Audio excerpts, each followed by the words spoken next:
I just got stopped by a ranger. She was very stern. She asked me what my start date was after giving her my permit that said the 26th. I was like, April 22nd. And it was like, full stop, give me the rundown about why that's bad and what the permit system's for. I think most people agree that the permit system in its current iteration is pretty flawed. But I'm like, hey, I'm starting with 2 friends. And we did the lottery, and this is the closest we could get.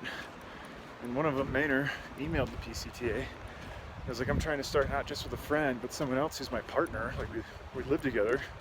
We're definitely starting together. And all they said was wait till the next lottery in January. His place in that one was even worse, even though he took off work for it.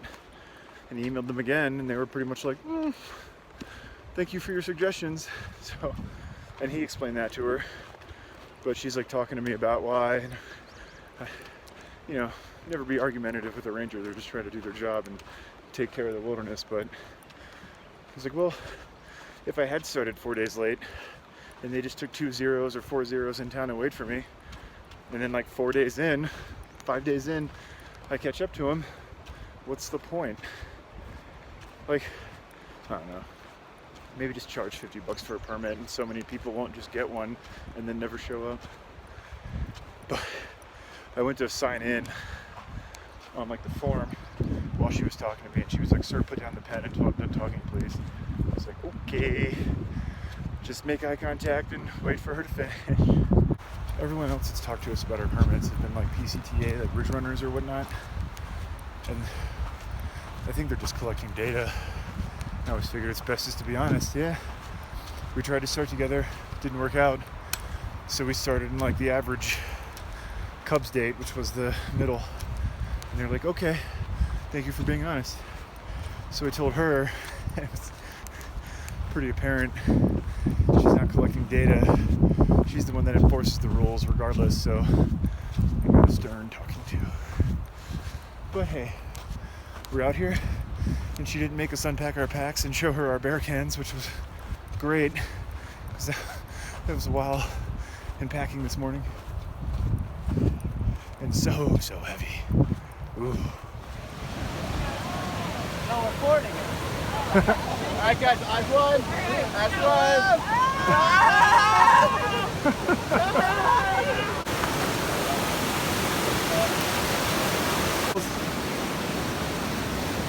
I think it's cool.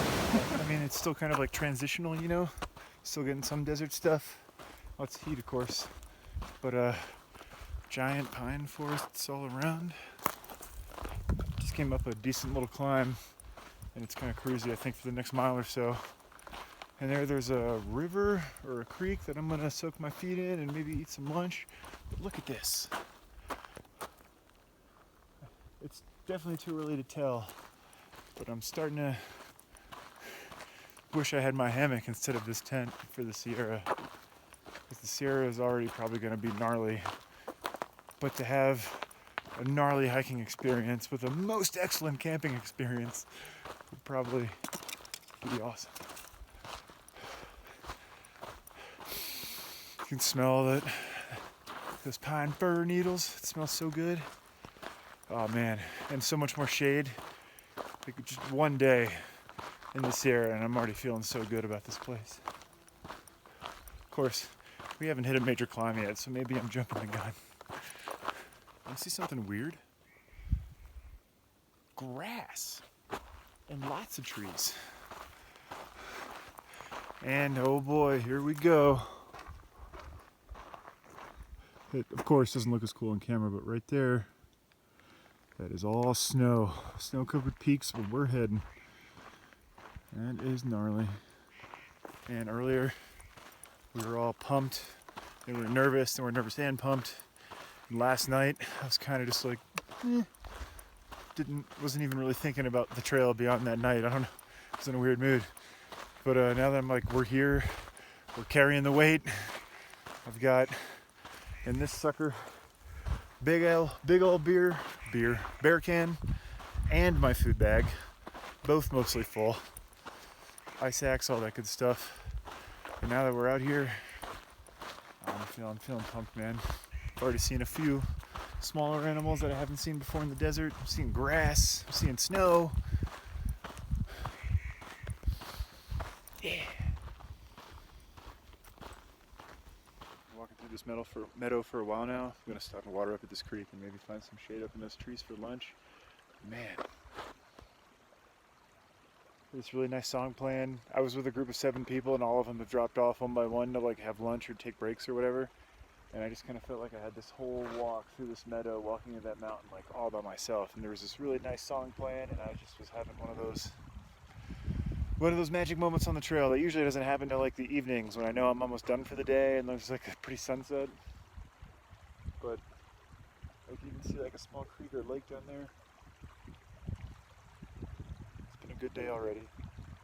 We're just walking up this, it's almost like a red carpet leading us to the mountains, which I know we're going to be falling down soon and laughing and cursing and everything, but I had a big dumb kid grin on my face the whole way here.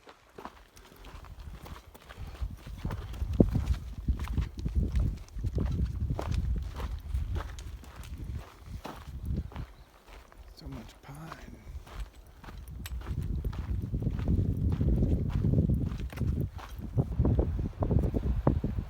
Look at this spot. It's terrace camping. I think this is awesome. They're all so beautiful. The only thing that would make this better would be hammocks. Am I right? You did say beer, just to clarify. That is the Kern River, I believe? South Fork. That all sounds wonderful. Alright, let's eat. Everyone's getting here. We were just talking about how this has been one of the best days of hiking either of us have had in a long time. Like, Maynard said that when he came in. I was just like, yeah, this is like the happiest I've ever been on a trail. Like, not in town. I was like, I don't think it's ever happened on a thru hike. It is a really great spot. Nibbles, Maynard, Cub. I think Katie and Ryan are going over there. There are spaces way up there, and I think over here up the hill. But no one's climbing one of those with their heavy pack if they don't have to.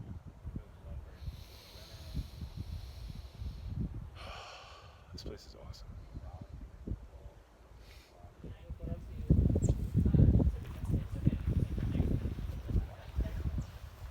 Tube campsite.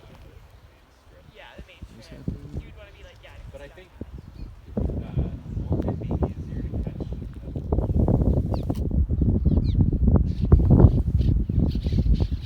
Oh my goodness.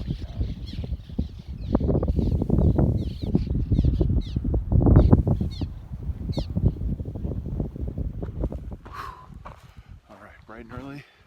We slept somewhere in those trees on the other side of the bridge. You can see all the sparrows flying under the bridge. We entertained us for a while last night. It's probably like 7:30 right now. A little late. I'm usually the last one out in the morning.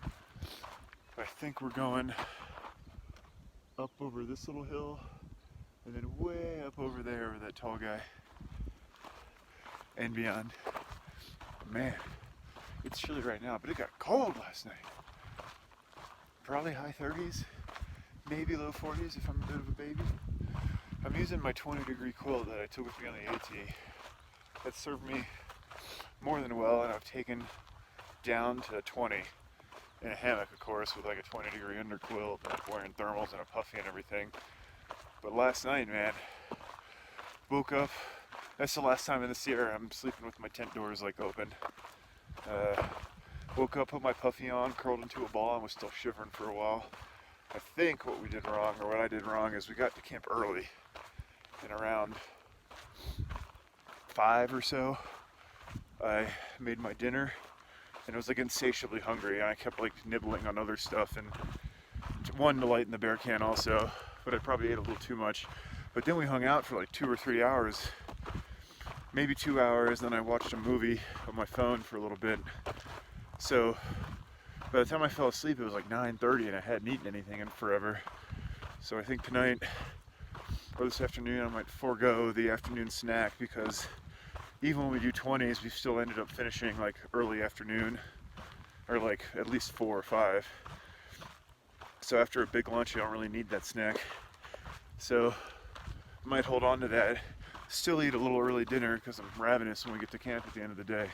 And then eat that snack right before bed, and hopefully that'll give my body something to burn.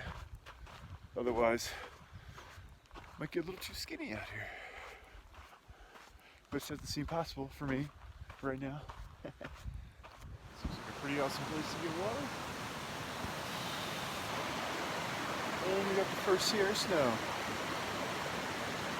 And like another 1,500 feet on this climb. Down to lunch, up to camping at like 11,000, which will be the highest I've been so far. Then cold, very cold. That big guy is Whitney. We are climbing that and all of those suckers. Whew. This place is awesome. Today's been pretty rough. We had a huge climb, which wasn't so bad. Whoa. Let's check this out. Hang on.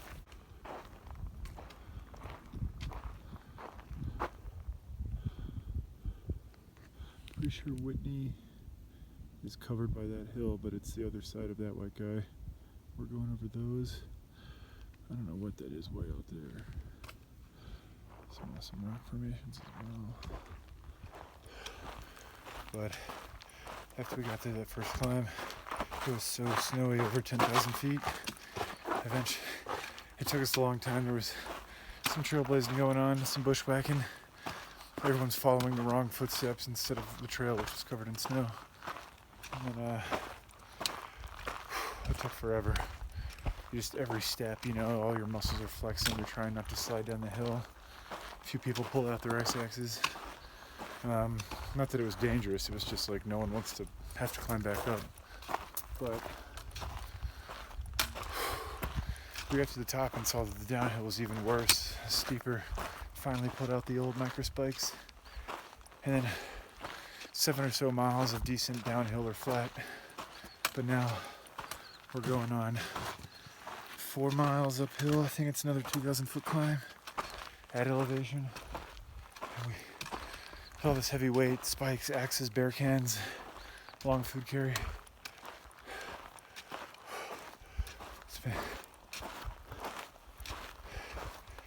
been a long day. Whew. Man, it's been tough, but I'm loving this pine forest. It smells so good, looks so good, way better than the desert. The hammock nerd in me is filled with envy. Saw a lady at our campsite last night, had a hammock, and I was like, oh. Every like pair of good trees I see, I'm just like, that's where I'd hang. But oh well. Still beautiful campsites. Okay, almost there.